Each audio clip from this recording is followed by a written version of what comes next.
2029 தேர்தலில் இந்தியா கூட்டணியில் திமுகவை எடுத்துட்டு அந்த இடத்துல விஜய் போய் உட்கார்றாரு அப்படின்னா விஜய் அதை பேசியிருக்கணும்னு நான் சொல்கிறேன். அண்ணாவோட டயலாக நீங்கள் எப்போ கட் பண்ணுவீங்க? சிபிஎஃப்சி எவ்வளோ பெரிய கொம்பான்னு நீங்கள் கேட்டிருந்தீங்கன்னா விஜய் தான்பா இந்த ஊரில் ஆம்பளன்னு சொல்ல பேசியிருக்கேன். கேரவனில் ட்ராவல் பண்ணிகிட்டே இருக்கேன். என்னால் மேக்ஸிமம் கை காட்ட முடியும். நான் வந்து சைன் எதாவது போட்டு சைன் போட்டு கொடுக்குறேன். நான் வந்து முத்தம் கொடுக்குறேன், பறக்க முத்தம் கொடுக்குறேன். இதானால முடியும். கடைசியாக இது ஒரு ஸ்ட்ராட்டஜி. ஒருவேளை ஒரு திரும்ப சினிமாவுக்கு போனாருனாலும் ஏற்றுப்பாங்களா மக்கள்? கண்டிப்பாக ஏற்றுப்பாங்க. அவங்களுக்கு என்ன, நான் இந்த பசங்க என்ன சொல்லுவாங்க, நான் வேணும் தான் தோக்கடிச்சு எங்கள் தலைவனை அப்போ தான் சினிமாவில் பார்க்க முடியும்னு கூட சொல்லுவாங்க. நேரடியாக சாட்சியங்கள் நம்மள்கிட்ட இருக்குது, வீடியோ இருக்குது, ஆடியோ இருக்குது. இவங்க சொல்கிறது சரியாக தவிர, அவங்க டிரைவர் ஒரு வருஷம் சொல்கிறார், புஷியானந்த் ஒரு வருஷம் சொல்கிறார், ஆதவ அர்ஜுன் ஒரு வருஷம் சொல்கிறார். கொடுக்கப்பட்ட ஸ்கிரிப்டை கம்ப்ளீட்டாக முடிச்சுட்டு வந்தாங்க. அது வேகமாக சரி 10 ரூபா பாலாஜின்னு பாட்டு பாடணும், 30 விழாவா 30 நாள் விழாவா நக்கல் பண்ணணும், இதெல்லாம் கம்ப்ளீட்டாக முடிச்சுட்டு வந்தாங்க. கீழே வந்து ஒருத்தர் பாட்டில் எடுத்து எறிகிறார், செருப்பு எடுத்து எறிகிறார். முதல்ல சதித்திட்டம் சொன்னாங்க. அதெல்லாம் ஒரு பாலாஜி, செந்தில் பாலாஜி செய்த ஆட்கள், உருவாக்கிய ஆட்கள். உங்களுடைய கவனத்தை திசை திருப்புறதுக்காக உங்களுடைய கட்சி தொண்டர்கள் கட்சி கொடி போட்டுட்டு அண்ணா சிபிஆர் கொடுத்துட்டு இருக்கானா, செத்துட்டு இருக்கான ஒருத்தன் கதறிட்டு. பை தி பீப்பிள் நேயர்களுக்கு வணக்கம். நான் பவித்ரா சேவியர். இன்றைய நேர்காணலில் நம்மளுடன் இணைந்திருக்கிறார் அரசியல் விமர்சகர் ஜெகதீஸ்வரன் அவர்கள். வணக்கம் சார். சார், இன்னையிலிருந்து கொஞ்சம் பரபரப்பாக கொஞ்ச நாட்களாக போயிட்டு இருந்துச்சு. சிபிஐ விசாரணைக்காக விஜய் போயிருந்தார். விசாரணை நடந்துச்சு. பல்வேறு கேள்விகள் கேட்கப்பட்டிருக்கு. நீங்கள் ஏற்கனவே கூட்ட நெரிசலை பார்க்கலையா? தண்ணி பாட்டில் கொடுக்கும்போது பார்த்துருப்பீங்க. ஏன் தொடர்ந்து பேசுனீங்க? ஏன் தாமதமாக வந்தீங்க? அப்படிங்கிற எல்லா கேள்விகளுமே கேட்டிருப்பாங்கன்னு சொல்லப்படுது. குற்றப்பத்திரிகையில் அவர் பேர் இடம்பெறுமா அப்படிங்கிற ஒரு கேள்வியும் எழும்பியிருக்கு. எதை நோக்கி இந்த ஒரு விசாரணை போகும் நீங்கள் என்ன நினைக்கிறீங்க? இல்லை, விஜய் மீது தான் எதிர்பார்த்தாரு. நீதி வெல்லும் அப்படின்னு அதானே சொன்னார் அவர். நீதி வெல்லும்னா அப்போ எல்லா உண்மைகளும் வெளியே வரும். இந்த சீட்டர் நிர்மல்குமார் வந்து முதல் நாள் அவங்களோட விசாரணை முடிந்த பின்னர் எல்லா உண்மைகளும் வெளிவரும், யாரும் தப்பிக்க முடியாதுன்னு சொல்லி சொன்னார். அப்போ அதுதான் நடந்துகிட்டு இருக்கு என்னை பொறுத்த வரைக்கும். ஏன்னா இந்த கேள்விகள் தான் பொது சமூகமும் எழுப்பியது. நீங்கள் மேலே பேசிகிட்டு இருக்கும் பொழுது உங்களுக்கு கீழே நடந்தது தெரியுமா தெரியாதா? நிச்சயமாக உங்களால் பார்த்துருக்க முடியும். ஒன்று இல்லை, என்னால் உணர முடியல, பார்க்க முடியல, அங்கே வெளிச்சம் இல்லை. ஆம்புலன்ஸ் வந்துச்சு. முதல்ல ஆம்புலன்ஸை நக்கல் பண்ணார். ஆம்புலன்ஸ் வந்துருச்சு பாருப்பா அப்படின்ட்டு எடப்பாடி பழனிசாமி ஏற்கனவே துவக்கி வச்சார், இவர் நக்கல் பண்ணார். அடுத்ததாக நம்ம கொடி போட்ட ஆம்புலன்ஸ் தான்ப்பா, வழியை விடுங்கப்பான்னு சொல்லி சொல்கிறார்.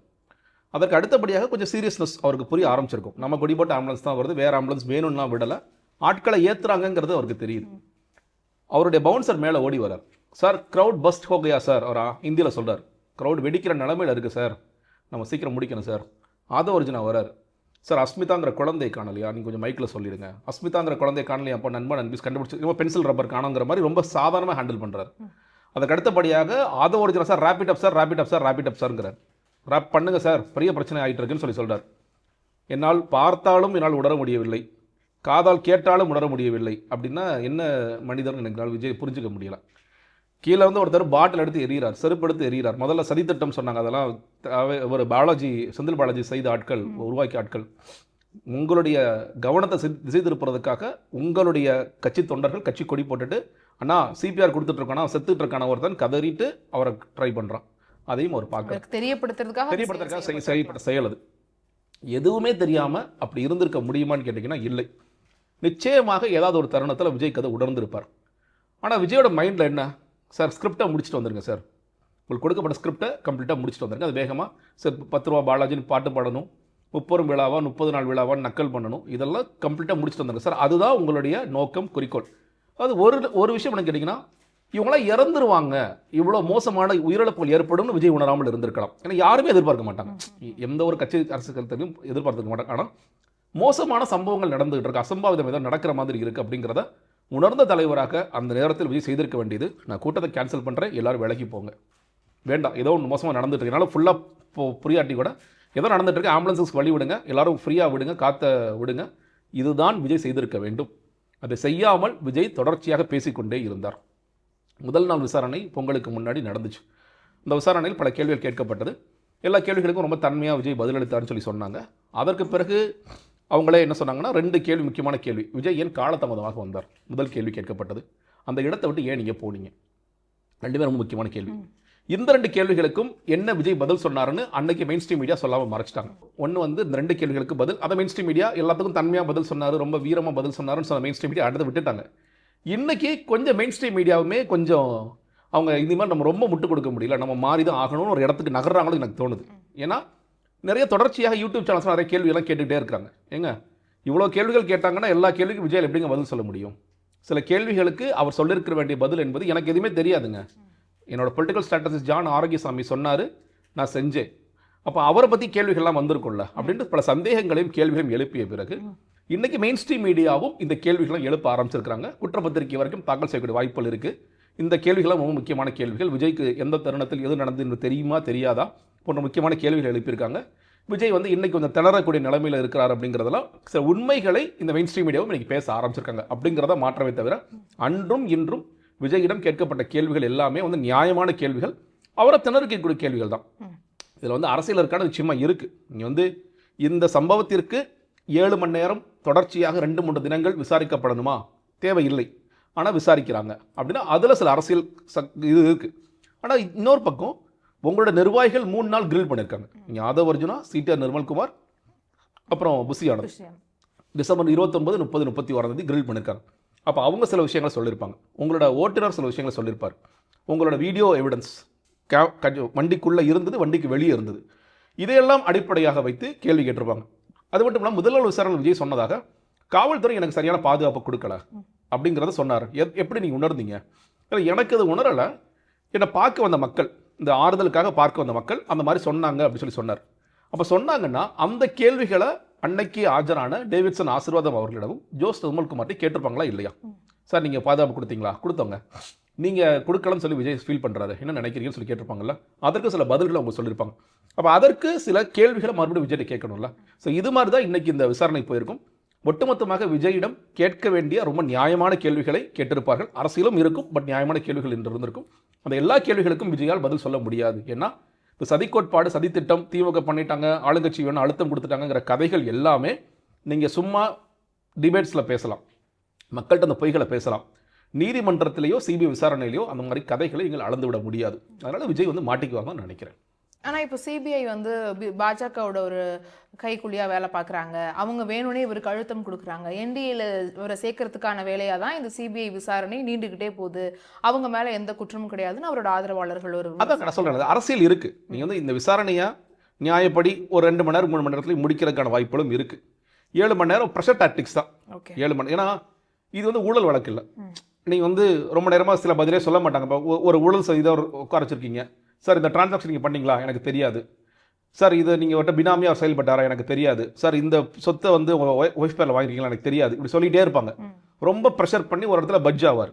சார் எவிடன்ஸ் எடுத்து போடுவாங்க. ஐயோ இதெல்லாம் உங்கள்கிட்ட இருக்கா? ஆமாம் அப்படின்னு ஒத்துக்குவார். இது அந்த மாதிரி வழக்கலாம் இல்லை. நேரடியாக சாட்சியங்கள் நம்மள்கிட்ட இருக்குது. வீடியோ இருக்குது, ஆடியோ இருக்குது. இவங்க சொல்கிறது சரியாக தவறு. அவங்க டிரைவர் ஒரு வருஷன் சொல்கிறார், புசியானந்த் ஒரு வருஷன் சொல்கிறார், ஆதவ் அர்ஜுனா ஒரு வருஷன் சொல்கிறார். ஸோ இதெல்லாம் சீக்கிரமாக முடிக்கக்கூடிய வாய்ப்புகள் இருக்குது. அப்படி இருந்தும் பொங்கலுக்கு முன்னாடி ஒரு நாள், பொங்கலுக்கு அப்புறம் ஒரு நாள், இந்த விசாரணை நாளைக்கும் நீண்டாலும் நீளலாம், அடுத்த மாதமும் போகலாம். அப்படிங்கிறது எதற்காகன்னு கேட்டிங்கன்னா அதில் ஒரு அரசியல் அழுத்தம் இருக்குது. இந்த அரசியல் அழுத்தத்தை ஆனால் இது என்டிஏக்குள்ளே நீங்கள் விஜய் கொண்டு வருவதற்கான அரசியல் அழுத்தமாக மட்டும் நான் பார்க்கலாம். நான் பிஜேபி வந்து 2 விதமாக பார்க்குறேன். ஒன்று சென்ட்ரல் லீடர்ஷிப்பில் இருக்கிற பாஜக, இந்த தமிழ்நாட்டு பிஜேபி. தமிழ்நாட்டு பாஜகவிற்கு எப்படியாவது விஜயை உள்ளே கொண்டு வந்தால் என்டிஏ வின் பண்ணிடலாம் அப்படின்னு ஒரு நெரேட்டிவ் அவங்க இருக்கிறாங்க. இது நடக்குமா நடக்காதுங்கிறது மக்கள் கையில் தான் இருக்குது. அவங்களோட எண்ணம் அதுவாக இருக்குது. எடப்பாடி பழனிசாமி என்ன நம்புறார்? விஜய் இந்த கூட்டணிக்கு வந்துட்டாருன்னா நம்ம ஜெயிச்சிடும், நம்ம சிஎம். நயனானந்தன் என்ன நம்புறார்? விஜய் இந்த கூட்டணிக்கு வந்துட்டாருன்னா இந்த கூட்டணி ஜெயிச்சிடும், திமுக வீழ்த்திடலாம் அப்படின்னு ஒரு இடத்துக்கு போகிறார். பட் சென்ட்ரல் லீடர்ஷிப் இருக்கிற பிரச்சனை கேட்டிங்கன்னா, விஜய் ஒருவேளை தனிச்சு நிற்கிறார். இன்றைக்கி அவர் கதை தனிச்சு நிற்கிறேன்னு சொல்லி சொல்கிறார். தனிச்சு நின்று ஒரு பெர்சன்டேஜ் வாங்குறார். என்னுடைய கணிப்பு நான் எப்பவுமே சொல்கிறது 8லேருந்து 10%. அது ஒரு 12%, 13% ஆகுதுன்னு வச்சுக்கோங்களேன்.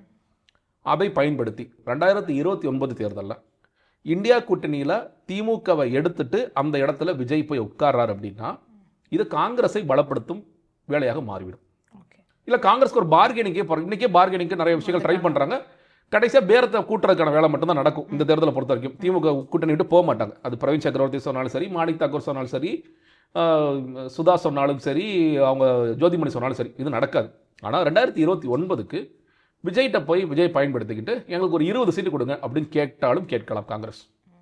ஸோ அந்த இடத்துல திமுக எப்படி யோசிப்பாங்க? அங்கே போனால் 20 சீட்டு கிடச்சிரும், இங்கே போனால் எங்களுக்கு 15 சீட்டாவது வேணும்னு சொல்லிட்டு காங்கிரஸ் ஒரு டிமாண்ட் வச்சாங்கன்னா ஓவராலாக காங்கிரஸோட எண்ணிக்கை ஏறுது. இது பாஜகவிற்கு விருப்பம் இல்லாத ஒன்று.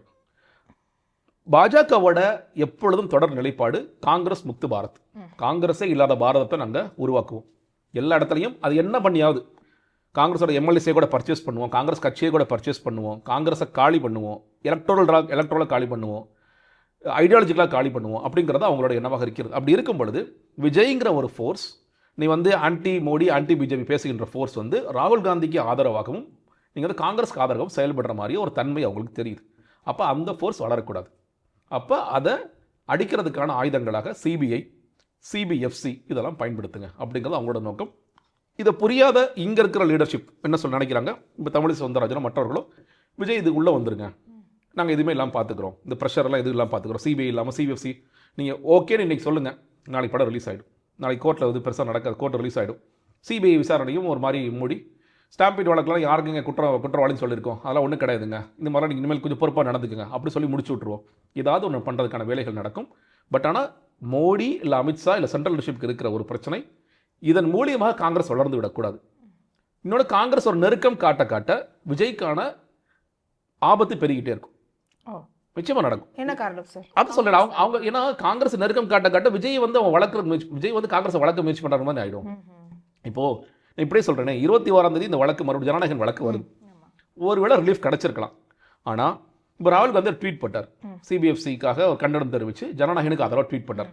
அந்த ட்வீட் செஞ்ச புண்ணியம் என்னவா மாறும்னு கேட்டிங்கன்னா, ஜனநாயகன் இன்னும் கொஞ்சம் லேட் ஆகும். இதுதான் அரசியல். இந்த பழிவாங்கிற அரசியல் நடந்து எவ்வளோ நெருக்கம் காட்டுறியோ அந்த மிதி வந்து விஜய்க்கு தான் மிதிப்பாங்களே தவிர இவங்கள ஒன்றும் செய்ய முடியாது. இன்றைக்கி காங்கிரஸை சரி ஓகே என்னமோ பண்ணிக்க, ஒன்றை நான் அடிக்கவே மாட்டேன், நான் விஜய் அடிப்பேன், இதுதான் நீங்கள் நடக்கிறது. இதில் ஒட்டுமொத்தமாக விஜய் ப்ரெஷரை தாங்க முடியல என்னால். ஏன்னா நீங்கள் இந்த 2 வருடத்தில் விஜயோட அரசியல் நீங்கள் பார்த்துருப்பீங்க. எலைட் பொலிட்டிஷியன், ரொம்பவே அந்த கேரவனில் உட்காந்துருக்கேன், கடைசி நிமிஷத்தில் நான் கூப்பிடுங்கம்மா மேலே ஏறி பேசிட்டு வந்துடுறேன். நான் கேரவனில் ட்ராவல் பண்ணிகிட்டே இருக்கேன், என்னால் மேக்ஸிமம் கை காட்ட முடியும், நான் வந்து சைன் சைன் போட்டு கொடுக்குறேன், நான் வந்து முத்தம் கொடுக்குறேன், பறக்கு முத்தம் கொடுக்குறேன், இதனால் முடியும். கடைசியாக 15 நிமிஷம் கூப்பிட்டிங்கன்னா வந்துடுவேன், அவ்வளோதான். இப்படி உள்ளார்ந்த கூட்டம்னா ஏசி ஹாலாக பார்த்துக்கோங்க. நீங்கள் விக்கிரவாணி மாநாடு மதுரை மாநாடு எனக்கு சுற்றி ஏசி வச்சுருங்க. இப்படி தான் விஜய் தன்னோட அரசியல் வச்சுட்ருக்கார். அப்படிப்பட்ட விஜயை நீங்கள் இன்றைக்கி ஒரு 7 மணி நேரம், நாளைக்கு ஒரு 7 மணி நேரம், பிப்ரவரியில் 7 மணி நேரம் இப்படியே வச்சுட்டே இருந்தீங்கன்னா அவர் இதெல்லாம் நான் தாங்க முடியல. ஒரு பக்கம் என் படத்தை ரிலீஸ் பண்ண மாட்டேங்கிறீங்க, இன்னொரு பக்கம் சிபிஐயில் கூப்பிட்டுட்டே இருக்கீங்க, இன்னொரு பக்கம் ஐடியில் எனக்கு வந்து ஃபைன் போட்டுருங்க, அந்த ஃபைன் போட்ட சரின்னு சொல்கிறீங்க. இது எல்லா பக்கமும் என்னை சுற்றி அடிக்கிறீங்கன்னா ஒருவேளை விஜய் ப்ரெஷரை தாங்க முடியாமல் உங்களுக்கு என்ன வேணும், இந்தியாவுக்குள்ளே நீங்கள் வாங்க அப்படிங்கிறத மறைமுகமாக இது நடந்தாலும் நடக்கலாம். இதுக்கான வாய்ப்புகளும் இருக்கிறது. பட் நேரடியான பிரச்சனை, சென்ட்ரல் இருக்கிற பிரச்சனை என்பது காங்கிரஸ் இதன் மூலமாக வளர்கிறது, அது வளரக்கூடாது. ஆனால் அவர் என்னதான் இந்த மாதிரியான ஒரு விஷயங்களை கையில் எடுத்தாலுமே அவருக்கான ஆதரவாளர்கள், அவருக்கான ஃபேன் பேஸ், கொள்கை வந்து உங்களுக்கு புரியுதா, யார் எதிரின்னு உங்களுக்கு தெரியுதா, நம்ம 2 பேருக்குள்ள கரெக்டாக இருக்குன்னா போதும், மற்றவங்களுக்கு புரியணுங்கிற அவசியம் கிடையாது, நம்ம கரெக்டான ரூட்டில் போகிறோம்னு ஸ்ட்ராங்காக அடிக்கிறாரு. தூய சக்தின்றாரு, தீய சக்தின்னு திமுக அடிக்கிறாரு. ஸோ அந்த ஒரு ஆன்டி இன்கம்பன்ஸை யூஸ் பண்ணுறது ஒரு ஸ்ட்ராட்டஜினா, டிஎம்கேவோட ஆப்போசிஷனை யூஸ் பண்ணி வரணுங்கிறத ஒரு ஸ்ட்ராட்டஜியை எடுத்து யூஸ் பண்ணுறாரு. அதாவதுங்க, மற்ற அரசியல் விமர்சகர்களுக்கும் எனக்கும் ஒரு வேறுபாடு இருக்கு. என்னன்னு கேட்டிங்கன்னா, இப்போ நிறைய பேர் வந்து விஜய்க்கு சேர்ற கூட்டம்லாம் ஓட்டா மாறுமான்னு கேட்பாங்க. நான் ஓட்டா மாறும்னு நான் சொல்கிறேன். ஆனால் எங்கே சிக்கல் வருது தெரியுமா? நீங்கள் இப்போ உதாரணத்திற்கு அரசியல் எதிரி திமுக, கொள்கை எதிரி பாஜக இப்படி சொல்ல வச்சார் இல்லையா? அதில் எத்தனை பேர் இருந்தாங்க, எத்தனை ஆயிரக்கணக்கான மக்கள் இருந்தாங்க? விக்ரவாணி மாநாட்டே எடுத்துக்கங்களேன், நான் அந்த விக்ரவாணி மாநாட்டிலே இருந்தேன். அவங்க சொன்ன கணக்கு வந்து கிட்டத்தட்ட ஒரு 8 லட்சம் பேர் வரைக்கும் வந்திருப்பாங்க. உள்ளே இருந்தது ஒரு 3 லட்சம்னா கூட ஒட்டுமொத்தமாக 8 லட்சம் வந்திருப்பாங்க. மதுரை மாநாடு கேட்கும் போது ஒரு 6 லட்சம் 5 லட்சம் சொல்லி சொல்கிறாங்க. இப்போ கரூர் கூட்டம் 27,000 பேர் அஃபிஷியல் ஃபிகர்ஸ், திருச்சி ஒரு 40,000 பேர். இது நீ எப்படி கணக்கு பண்ணி, ஃபுல்லாக இளைஞர்கள் கூட்டம் தான், மோஸ்ட்லி இளைஞர்கள் கூட்டம், கொஞ்சம் பெண்கள் கூட்டம் இருக்கு இல்லையா? இந்த கூட்டம் எல்லாருமே ஓட்டு போட்டாலும் சரி, நான் சொல்றது 8-10% தாண்டா. அதெல்லாம் சேர்த்து தான் அந்த பெர்சன்டேஜ் அதான் சொல்றேன். அதனால தான் 8-10 நான் கொடுக்குறேன். மற்றவங்க சில பேர் 2-3 கூட தாண்டாதுன்னு சொல்லுவோம். 8-10 வரைக்கும் தான். நீங்க ஏன் வந்து இந்த இவருடைய ஆதரவாளர்களை இன்னும் சொல்ல போனா, இந்த ஆதரவாளர்கள் எப்படிப்பட்ட மைண்ட் செட்ல இருக்காங்கன்னா, எது சொன்னாலும் நம்புவாங்க விஜய். அவங்களுக்கு அரசியல் தெரியாத காரணத்தினால், விஜய்க்கும் அரசியல் தெரியாத காரணத்தினால் விஜய் பேசுறத அரசியல் அவங்க நினைச்சிட்டு இருக்காங்க. இப்போ பாண்டிச்சேரி கூட்டம் முடிஞ்ச உடனே பாருங்க, அண்ணா இது வரைக்கும் இல்லை, பாண்டிச்சேரி காஞ்சிபுரம் கூட்டம் நடந்துச்சு, 2000 பேர் தான் போனாங்க. அண்ணா பாருங்க, இது வரைக்கும் பஸ் ஸ்டாண்டுக்காக யாருமே குரல் கொடுத்தது இல்லை, அண்ணா இன்னைக்காக பேசிட்டாருன்னாங்க. அதுக்கு அர்த்தம் என்ன கேட்டிங்கன்னா, நான் இது வரைக்கும் எந்த அரசியல் கூட்டத்தை நான் பார்த்ததே கிடையாது. நான் பார்த்ததானே தெரியும், திமுக பேசிட்டாங்களா, அதிமுக பேசிட்டாங்களா, காங்கிரஸ் பேசிட்டாங்களா, பாஜக பேசிட்டாங்களா, பார்த்ததான் தெரியும். பார்த்ததே கிடையாது. இது வரைக்கும் நான் சினிமா தான் பார்த்துட்டு இருக்கேன். திடீர்னு விஜய் அரசியல் மேடைக்கு வந்ததால் நானும் அரசியல் மேடையை பார்க்குறேன். அப்போ எனக்கு விஜய் பேசுறது, விஜய் தாங்க இந்த தேசத்துக்கான அரிஸ்டாட்டல், இவர் தாங்க கிரேக்க தத்துவ ஞானின்னு நம்ம நினைப்போம். அதுதான் இங்கே சிக்கலாக இருக்குது. அப்போ அந்த கூட்டம் விஜய் என்ன சொன்னாலும் நம்பும் கேட்கும். ஆனால் நீங்கள் நினைக்கிற முதன்மை சக்தின்னு ஒன்று சொல்கிறீங்கல்ல, நான் பாருங்க எல்லாத்தையும் அடித்து மேலே போகிறேன் 150 சீட்ஸ் வரைக்கும் ஜெயிக்க போகிறேன்னு ஒரு ப்ரொஜெக்ஷன் கொடுக்குறீங்களா, அதுக்கு உங்களுக்கு மிடில் ஏஜ் குரூப்பில் இருக்கிறவங்களோட ஓட்டு வேணும், அரசு ஆசிரியர்கள் ஓட்டு வேணும், மருத்துவர்கள் ஓட்டு வேணும், செவிலியர்கள் ஓட்டு வேணும். நான் சொல்கிறது ஆர்கனைஸ்டு குரூப்ஸ், அன்ஆர்கனைஸ் செக்டாரோட ஓட்டு வேணும்.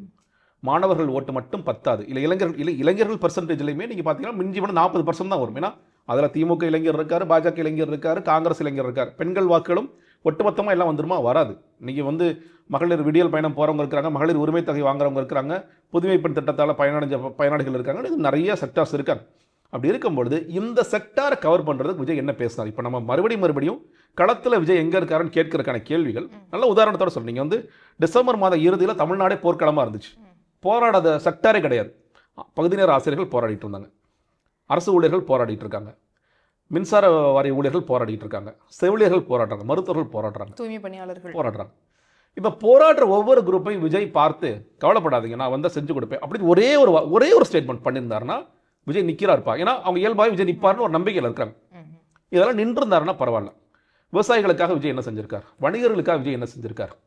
மீனவர்கள் ஓட்டு இருக்கு, மீனவர்கள் ஓட்டுன்னு சொல்றீங்களா? மீனவர்கள் விஜய் என்ன செஞ்சிருக்காரு இது வரைக்கும் அப்படிங்கிற கேள்வி இருக்குல்ல. நான் சொல்றேன், அவரால் ஈர்க்கப்பட்ட இளைஞர்களுக்கே விஜய் என்னங்க செஞ்சிருக்காரு?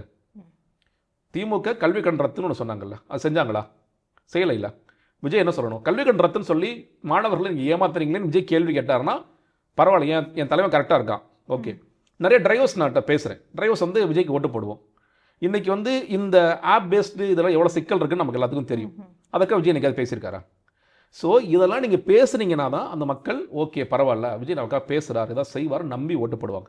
அதனால தான் 8லேருந்து 10 வரைக்கும் வைக்கிறேன். இதெல்லாம் பேசியிருந்தாருன்னா விஜய் என்னைக்கோ வந்து அவர் நினைக்கிற முதன்மையான இடத்துக்கு போயிருப்பார். ஸோ அதனால் அவருடைய ஆதரவாளர்கள் அந்த ஓட்டு வரும், அவங்களுக்கு பிரச்சனையே இல்லை. ஆனால் உங்களுடைய ஆதரவாளர்கள் ஓட்டு என்பது சினிமாவில் வந்து நீங்கள் வடை சுடலாம் 400 கோடி 500 கோடின்னு, அரசியல் வடை சுட முடியாது. இப்போ இதுவுமே அவர் மௌனம் காக்குறாரு. இப்போ மற்றவங்களுக்கு குரல் கொடுக்கலங்கிற கேள்வியெல்லாம் வைக்கிறது போக இவரோட இஷ்யூ நடந்துட்டு இருக்கு. இப்போ இதுக்கு கூட ஒரு ட்வீட்டோ இல்லை ஒரு எதிர்கருத்தோ இப்போ எனக்கு அழுத்தம் கொடுக்கப்படுது, இல்லை நீதி வெல்லும், ஏதோ ஒரு விஷயத்த கொடுக்கலாங்கிற விமர்சனங்கள் வைக்கப்படுது. இதுக்குமே மௌனம் காக்குறாரு அப்படிங்கிற இதற்கு பின்னாடி ஏதாவது ஒரு சூழ்ச்சிமம் இருக்குமா, இல்லை ஏதாவது காரணம் இருக்குமா? நீதி வெல்லும் சொன்னதுக்கே இவ்வளோ மிதி வாங்குறாரு, புதுசாக ஒரு ட்வீட்டை போட்டு அடி வாங்கணும்னு பார்க்குறாரு. அதுதான் பயம் தாங்க அவருக்கு, வேற ஒன்றுமே கிடையாது.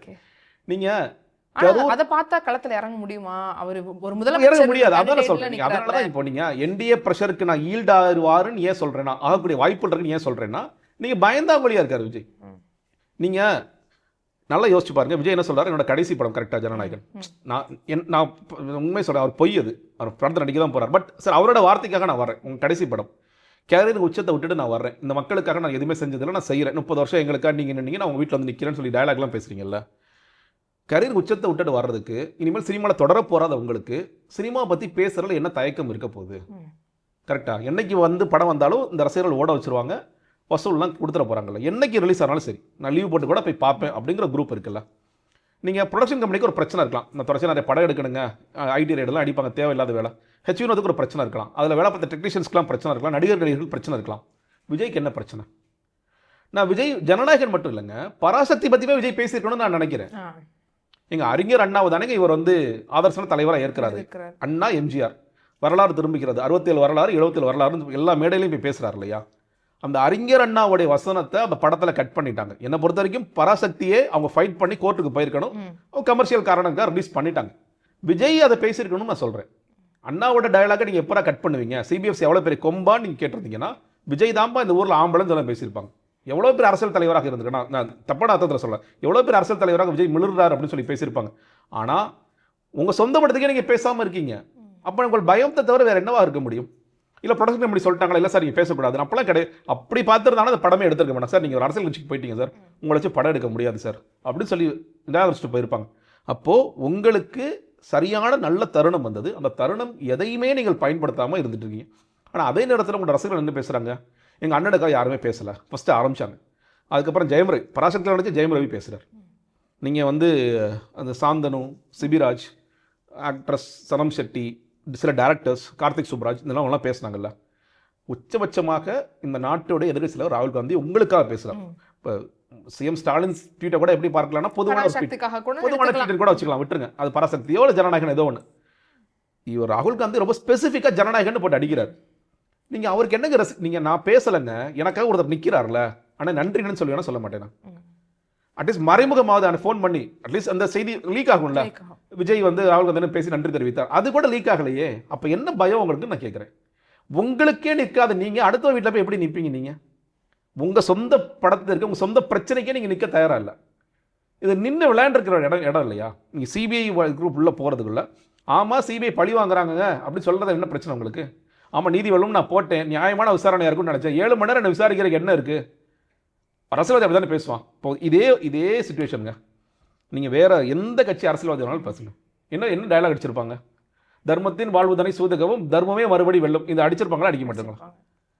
டாட்டா காட்டுறேன், நான் வந்து டாட்டா காட்டுறேன். என்ன டாட்டா காட்டு? யார் டாட்டா காட்டுறீங்க? விஜய் எது போனாலும் டாட்டா காமிச்சிட்டே இருப்பாரு. பேசணும் விஜய். இந்த நேரத்தில் இறங்கி உங்களுக்கு கரூரில் ஒரு நல்ல தருணம் கிடைச்சது. நீங்கள் வந்து அக்கௌண்டபிலிட்டி எடுக்கலை, ஆனாலும் மக்கள் உங்களை அந்த அளவுக்கு யாருமே சொல்லவே இல்லை. அந்த ஏர்போர்ட்டில் நின்று விஜய் திரும்பி நின்று ரிப்போர்ட்டரை பார்த்து 2 வரி பேசியிருந்தாருன்னா விஜய் எனக்கு ஹீரோ. அது விட்டார். ஓடி வந்தது மட்டும் இல்லாமல் ஒளிஞ்சிருந்தாங்க. 1 மாதம் ஒட்டுமொத்த கட்சியும் முடங்கி கிடந்தது. அதற்கு பிறகு இப்படி ஒரு தருணம் வரும்பொழுது என்னோட படத்தை முடக்கிறாங்க, சிபிஐ வழக்கு வைக்கிறாங்க, ஐடியில் அடிக்கிறாங்க, எல்லா பக்கமும் என் கொள்கை எதிரையும் அரசியல் எதிரையும் சேர்ந்து விளையாடுகிறார்கள்னு ஒரு ஸ்டேட்மெண்ட் சொன்னீங்கன்னா இது வேற லெவலுக்கு போக்கினா மக்கள் வந்து ஆதரிக்க தயாராக இருக்கிறாங்க விஜயா. ஆனால் விஜய் அதற்கு தயாராக இல்லை. அதுதான் சிக்கல். இப்போ திரும்பவுமே 1 மாதம் அமைதிங்கிற மாதிரி ஆகுது. கடைசியாக அவர் வந்து ஈரோட்டில் பேசுனதோடு இன்னும் எதுவுமே வரல, பொதுவெளிக்கு வரல. அவர் சொல்கிறேன்ல, அவர் ரொம்ப முடங்கி போயிருக்கார். அவருக்கு என்ன செய்யறதுங்கிறது குழப்பம். அதாவது நீங்கள் இந்த கட்சியில் இருந்தோங்கிற முறையில் சொல்கிறேன், எப்பொழுதுமே அந்த கட்சியில் ஜான் ஆரோக்கியசாமி என்ன சொல்கிறாரோ அதுதான் வேத வாக்கு. அவர் சொன்னாரா நடக்கும், அவர் சொல்லாட்டி எதுவுமே நடக்காது. இன்றைக்கி ஜான் ஆரோக்கியசாமி பல சிக்கல் இருக்கார். அவருக்கு சிபிஐ வழக்கு நம்ம மேலே வந்துருமோ, நம்மளை கூப்பிட்டு கொஸ்டின் பண்ணிடுவாங்களோ, பேசாமல் இருப்போம். இருக்கிற மாவட்ட செயலாளர்களுக்கெல்லாம் என்னடா ஜனநாயகம் வந்துருந்துச்சுன்னா நம்ம பிளாக்ல டிக்கெட் வந்து ஒரு அமௌண்ட் பார்த்துருக்கலாம், அது நம்மளால் பண்ண முடியலன்னு அவங்களுக்கு சிக்கல். ஒன்றிய செயலாளர் எல்லாருக்கும் அந்த சிக்கல் இருக்குது. இப்போ இந்த கட்சியை ஆக்டிவேட் பண்ணுறதுக்கு இப்போ செங்கோட்டையன் போன்ற புதிய நபர்கள் வந்தாங்கன்னா அவங்க என்ன புலம்புறாங்க? இன்றைக்கி எனக்கு ஆக்சஸ், நான் முதல்ல அதை ஆக்சஸே கிடையாதுங்க, விஜய்கிட்ட கூட பேச முடியல, புஷியானதை கேட்டால் பேசாமல் இருங்க சார்னு சொல்கிறார். நான் யார்கிட்ட தான் பேசுறதுன்னு அவர் புலம்பிட்டு இருக்கார். அப்போ அந்த கட்சியை யார் தான் வழி நடத்துறது? அதை ஒரிஜினல் தேர்தல் பிரிவு மேலாண்மை பொதுச் செயலாளர் அவரோட போஸ்டிங். நீங்கள் வந்து கூட்டணி பேசுகிற குழுவில் அவர் பேர் இல்லை, பிரச்சார குழுவில் போடுறீங்க, செங்கோட்டையின 3வது பேராக போடுறீங்க. எப்படி இந்த கட்சி உருப்படி எனக்கு புரியலை. நீங்கள் யாருக்கு என்ன வேலை கொடுக்கணுங்கிறதே தெரியவில்லை. ஏன்னா இந்த வேலையெல்லாம் செய்கிறது வந்து ஜான் ஆரோக்கியசாமி, அவரும் இன்னைக்கு முடங்கி இருக்கிறார். நீங்கள் கரூருக்கு பிறகு பாருங்கள், 1 மாதம் கட்சி ஒட்டுமொத்தம் முடங்கி இருந்துச்சு. என்னைக்கு சிபிஐ என்னைக்கு வந்து சுப்ரீம் கோர்ட்டில் இவருக்கு ரிலீஃப் கிடைச்சதோ அன்னைக்கு தான் புஷியானந்த் வெளியே வந்தார். அப்போ தான் விஜய் போய் பார்த்தார். கிட்டத்தட்ட அதே நிலையில் இருக்காங்க அவங்க. ஒரு பக்கம் ஜனநாயகங்கள் அடிக்கிறாங்க, சிபிஐ அடிக்கிறாங்க, எல்லா பக்கமும் அடிக்கிறாங்க. பேசாமல் இருக்கிறது நல்ல ஸ்ட்ராட்டஜின்னு நினைக்கிறாங்க. ஆனால் இதை இவங்க அரசியலாக பயன்படுத்தினாங்கன்னா தேர்தலுக்கு ரொம்ப பயன்படுமே. நல்ல பயன். அதான் இந்த மாதிரியான ஒரு அறிவுரை கொடுக்கறதுக்கு அங்கே முதிர்ச்சியான ஆட்கள் இல்லையா? அதை கேட்கப்படாது. இப்போ செங்கோட்டையனோட பேச்சை விஜய் கேட்கறது இல்லையா? இல்லை பேசவே முடியாது. அதான் பிரச்சனை. பேசினா தானே உங்களுக்கு சொல்லுவார், என்ன விஜய் இப்படி இருக்கீங்க, இதெல்லாம் எவ்வளோ நல்ல தருணம் தெரியுமா? பாஜக இன்னும் சொல்ல போனால் செங்கோட்டையன் வேற ஒரு ஐடியாவும் சொல்லியிருக்காரு. நீங்கள் சிபிஎஃப்சி நான் பேசவா அமித்ஷாட்டன் கேட்டிருக்காரு. ஏன்னா அவருக்கு ரிலேஷன்ஷிப் இருக்கு. இன்னும் நீங்கள் ஏற்கனவே போய் அதிமுக பிரச்சனை முதல் இருக்கு, வேண்டாம் சார், அது உங்களுக்கு தேவையில்லாத வேலை சார், பேசாமல் இருங்கன்னு இருக்காங்க. அவர் அப்படி பேசி ஒன்று சுமூகமாக எல்லாத்தையும் முடிச்சு வச்சு படத்தை ரிலீஸ் பண்ணிட்டு சிபிஐ இது இப்படி பார்க்கலாம். இல்லை நான் ஃபைட் பண்ணுவேன், வாய்ஸ் அவுட் பண்ண நான் ஃபைட் பண்ணுவேன். நான் வந்து பெரிய ஹீரோவாக என்ன நிப்பாட்டுறதுக்கான எல்லாம் தருணம். இப்போ 2மே மிஸ் பண்ணிட்டு நீங்கள் என்ன பண்ணுறீங்க? நான் மட்டும் கேட்கலங்க, சொந்த கட்சிக்காரன் கேட்குறான். தலைவா உனக்கு என்ன தான் தலைவா பிரச்சனை? நம்ம கட்சி வச்சிருக்கோம் ஞாபகம் இருக்கா? அந்த கட்சி இருக்க தமிழக வெற்றி கழகம் ஞாபகம் இருக்கா? யாராவது ஏதாவது பேசுங்களேயான்னு அவன் கதறான். அதாவது இவருக்காகவே விர்ச்சுவல் வாரியர்ஸுங்கிற பேரில் எழுதிக்கிட்டு எல்லா கட்சிகளை போய் சண்டை போட்டுக்கிட்டு அவங்கள போய் அசிங்கமாக திட்டிக்கிட்டு அவங்க குடும்பத்தில் அசிங்கமாக திட்டுறான். அந்த பையன் என்ன சொல்கிறான்னா, தலைவா ஏதாவது பேசலைவா, ஏன் தலைவா அப்படி இருக்கு, உனக்கு திட்டவும் முடியல, உன்னை வச்சுக்கவும் முடியலங்கிற ஒரு சூழ்நிலையில் அவன் தள்ளப்படுறான். இப்போ தேர்தல் நெருங்குற நேரத்தில் இப்படியான ஒரு செயல்பாடுகள் இருக்கிறதா உங்களுக்கு ரொம்ப பின்னடைவு கொடுத்து? நிச்சயமாக பின்னடைவு கொடுக்குங்க. இந்த நேரத்தில் விஜய் தமிழக வெற்றி கழகம் மாதிரியான ஒரு புதிய கட்சி செய்திருக்க வேண்டிய வேலை. நான் 234 நிற்க போகிறேன்னா எனக்கு 234 கேண்டிடேட்ஸ் யாருன்னு தெரிஞ்சிருக்கணும். நீங்கள் கடைசி நேரத்தில் போய் ஓப்பன் பண்ணி விட்றீங்க. இப்போ வேட்புமனு தாக்கல் நீங்கள் ஆன்லைனில் போடுங்கன்னா யார் வருவாங்கன்னே தெரியாது.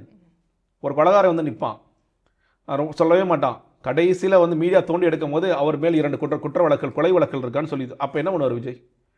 அவன் என்ன சொத்து மதிப்பு என்ன, அவனோட ஃபேமிலி பேக்ரவுண்ட் என்ன, எந்த சமூகத்தை சேர்ந்தவன், இதெல்லாம் நிறைய பார்த்து அந்த ஏரியாவில் அவன் சரியாக செட் ஆவானா, வேலை பார்த்துருக்கானா, அவன் சமூக ஆர்வலரா, ரவுடியா, கொலகாரனா, இதெல்லாம் பார்த்து நீங்கள் அதெல்லாம் ஸ்டெபிலைஸ் பண்ணி நீ என்னப்பா செலவு பண்ணுவோம், நான் என்னப்பா செலவு பண்ணணும், இதெல்லாம் சொல்லி அந்தந்த மாவட்ட செயலர்கிட்ட அவனை இன்ட்ரடியூஸ் பண்ணி அவங்கள போய் நிற்க வச்சு பூத் கமிட்டியை போட்டு பூத் கமிட்டிக்கு நிர்வாகத்துக்கு ட்ரைனிங் கொடுத்து இந்த வேலையெல்லாம் செஞ்சுட்டு இருக்க வேண்டிய நேரம் இது.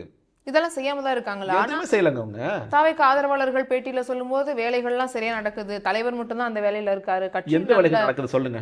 அவங்க பூத் போடுறாங்க, நிர்வாகிகள் வந்து நான் அடுத்த சொல்றேன், வேலைகள் பண்ணி எஸ்ஐஆர் நடந்துச்சா? எஸ்ஐஆர் நடந்துச்சு. எஸ்ஐஆர் போகும்போது ரொம்ப லேட்டாக விஜய் ஒரு வீடியோ போட்டார். நம்ம ஆட்களுக்கு ஃபார்ம் கொடுக்க மறுக்கிறாங்களாம். சரி, விஜயோட அந்த பாயிண்ட்டுக்கே வர மறுக்கிறாங்க. அப்போ நீங்கள் என்ன பண்ணிருக்கணும்? திமுக அதிமுக தானே மறுக்கிறாங்க. பூத் நிர்வாகிகிட்ட போய் தேர்தல் ஆணையத்தால் நியமிக்கப்பட்ட பூத் நிர்வாகியோட இவங்க கூட போகிறாங்க. ஏய், அவனை பார்க்கறதுக்கு விஜய் ரசிகர் மாதிரி அவனை கொடுக்காத பங்குறாங்கல்ல. அப்போ நீ தாவேக துண்டு போட்ட நீ போய் அவனுக்கு கொடுங்க மறுக்காதீங்கன்னு சொல்லணுமா சொல்லலையா? எத்தனை பூத் நிர்வாகிகள் நீங்கள் அப்படி பார்த்தீங்க? ஒரு ஃபோட்டோ பார்த்தீங்களா? ஏன்னா தாவேக்கிட்ட இருக்கிற ஸ்ட்ரென்த் என்னன்னு கேட்டிங்கன்னா, ஒரே ஒரு ஃபோட்டோ வந்துச்சுன்னா 1 லட்சம் கொண்டு போய் சேர்த்துருவாங்க. அதை பயன்படுத்தி நீங்கள் எத்தனை பேரை பார்த்தீங்க? இல்லை. இப்போ நம்ம ஆட்கள்லாம் வந்து புதிய ஜென்சி தலைமுறை ஃபார்ம் 6 வாங்கி கொடுங்க, எத்தனை பேருக்கு வாங்கி கொடுத்தாங்க? இல்லை பூத்தில் இப்போ 2 நாள் ஸ்பெஷல் கேம்ப் நேற்று வரைக்கும் நடந்துச்சு, இப்போ 30 வரைக்கும் எக்ஸ்டெண்ட் பண்ணிருக்காங்களா? இதில் ஒரு பெஞ்சு போட்டு தாவேக் நிர்வாகிகள் எத்தனை பேர் உட்கார்ந்து வர்ற பசங்களுக்கு ஃபார்ம் 6 ஃபில்அப் பண்ணி கொடுத்தாங்க? இல்லை ஆன்லைனில் நான் ஃபில்அப் பண்ணி கொடுக்குறேன், வா பண்ணி ஃபோட்டோ எடுத்துட்டு வா, அட்ரஸ் ப்ரூஃப் எடுத்துட்டு வா, நான் கையோட முடிச்சு கொடுக்குறேன்னு சொன்னாங்களா? இல்லை ஃபார்ம்ஸ் ஃபில்அப் பண்ணி கொடுத்தாங்களா? அப்போ அதுக்கு என்ன காரணம்னா, பூத் நிர்வாகிகள் உங்கள்கிட்ட இல்லை. அதை ஒரிஜினல் நான் சொன்ன டேட்டா என்ன? 68,000 பூத் நிர்வாகிகள் இருக்குன்னு சொல்லி சொன்னாங்க. கரெக்டாக நம்ம ஊரில் 73,000 பூத் ஆயிடுச்சுங்க. இப்போது திமுக எத்தனை நிர்வாகிகள் இருக்காங்க தெரியுமா? 7,30,000 நிர்வாகிகள். ஒரு பூத்துக்கு 10 பேர். BLA 1 எஸ்ஐஆருக்காக ஸ்பெஷலாக போட்டது BLA 2. அதிமுக இருக்கிறது 10 பேர், BLA 2 போடுறாங்க அவங்க அடுத்து. நீங்கள் ஒரு ஆள் வச்சுட்ருக்கீங்க. ஒரு ஆள்னா 1000 பேர் ஒரு ஆள் எப்படி ரீச் பண்ணுவார்? ரீச் பண்ண முடியுமா? ப்ராக்டிகலி பாசிபிள் அது.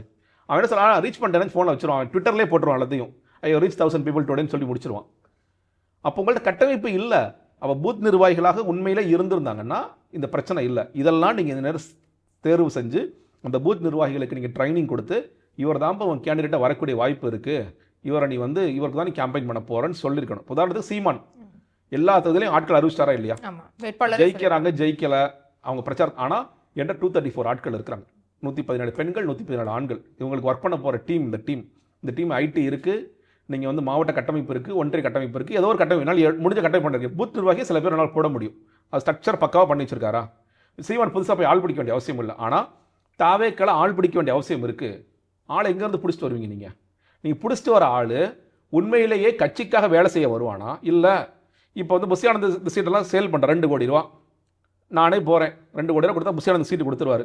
நான் போய் திமுக எனக்கு 5 கோடி கொடுங்க, நான் உங்களுக்கு வேலை செய்கிறேன்னு நடக்கவும் நடக்காது அரசியலில். இது நடந்திருக்கா இல்லையா? நடந்திருக்கும். ரொம்ப ஈஸியாக நடக்கும். அந்த மாதிரியான வேலைகளை திமுக அதிமுக இறங்கல, அவ்வளோதான்.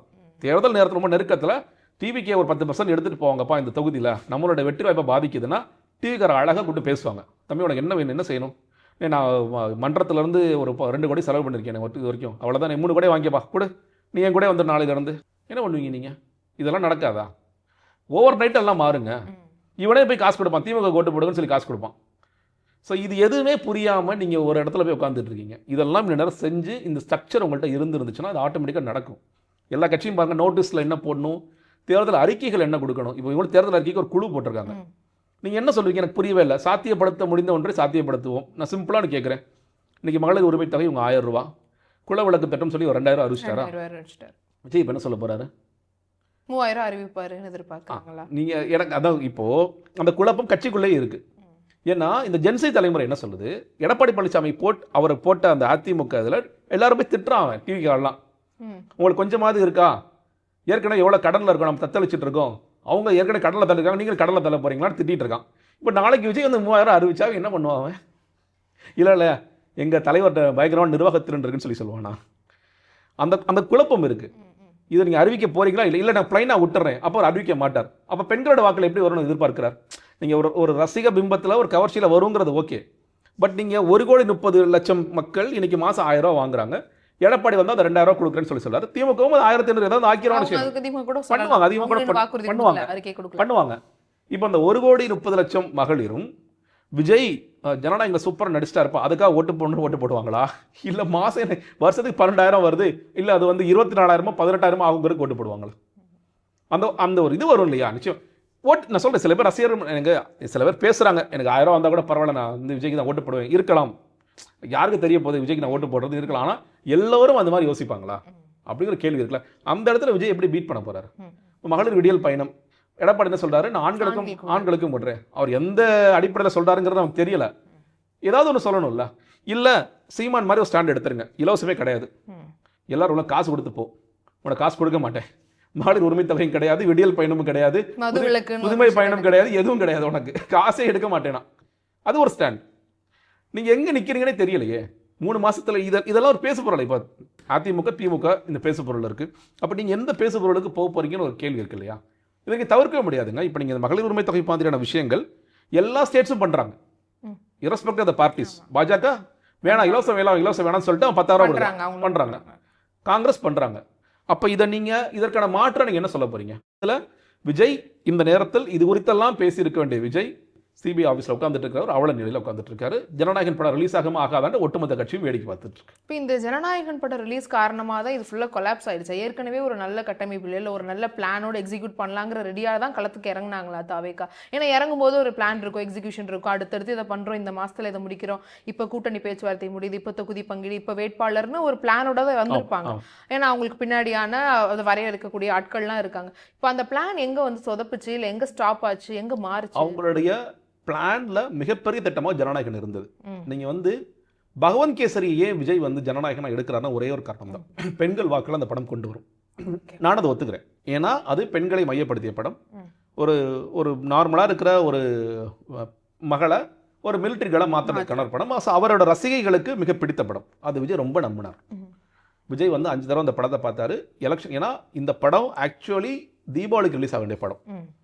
விஜய் அதில் கரெக்டாக பிளான் பண்ணார். பொங்கலுக்கு ரிலீஸ் பண்ணால் தேர்தலுக்கு முன்னாடி ரிலீஸ் ஆகும், நமக்கு கை கொடுக்கும். ரொம்ப நம்பினார். எந்த அளவுக்கு நம்பினார்னா நம்ம களத்திற்கு கூட போக வேண்டிய அவசியம் இல்லை, இந்த படம் மட்டுமே நம்மளுக்கு ஓட்ஸ் தூக்கிட்டு வரும். அது நீங்கள் எப்படி அதுன்னு கேட்கலாம். நீங்கள் இன்னைக்கு வர கூட்டம் எதன் அடிப்படையில் வருது?